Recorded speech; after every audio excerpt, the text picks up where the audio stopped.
Our school, as you can see, is located in the center of Corfu in a village called Kastellanoi Mesis. Corfu is known for its beauty, from lush green hills to noble mountains and from idyllic beaches to interesting museums. We start the morning by taking the bus to school and we arrive at 8 o'clock. Our first lesson of the day is conducted by our philologist Miss Kuva, who also teaches us philosophy. She has very efficient teaching techniques and is always willing to help her students. Our second lesson is taught upstairs in an IT lab, and all students have the chance to work on their own computer. We learn about making programs and algorithms. When it's break time, most of the students go to the canteen and get a fresh baked lunch. The woman who works there, Urania, is very accommodating and her food is very tasty.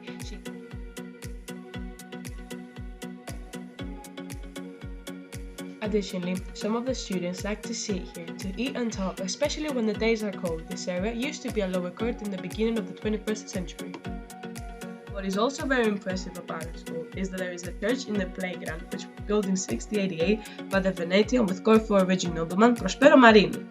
He named the church Zoologos Pigi Ogossopigi, and its wall painting were studied by the famous Corfu hagiographer Nicholas Aspiotis. In 1695, a monastery was constructed and it used to work as an institution for training of candidates of the priesthood, and it was first educational center of Corfu. Prospero Marini passed down to the next generation a big part of his property so that the monastery would be preserved. His grave is located inside the church. Since 1983, the monastery houses the high school of Kastellanoi Mesis.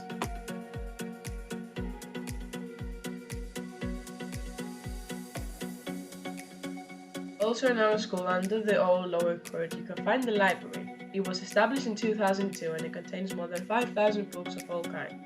It works as a lending library for the high school students.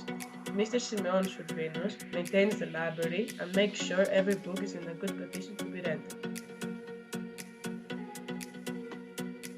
Our third lesson of the day is religion education with Mr. Taras, that teaches us about the different religions in the world. Next up is Ancient Greek, an orientation course that is taught by Miss Pouli.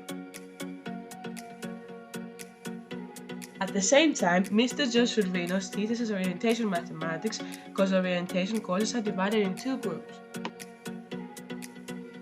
Moreover, our school provides us a science lab with different kinds of experiments once a week. We have to be very careful around the lab because all of the equipment is very fragile. Next to the science lab is the administration office. All the school trophies are kept here. The headmistress, in cooperation with Miss Marzuka and Mr. Simeon Survinos, organize the school plays. Behind the event hall, there is a basketball court where the students have the opportunity to exercise themselves. Another way students exercise themselves is by playing volleyball. There is a football field opposite from the school that is accessible to students and football teams that want to practice.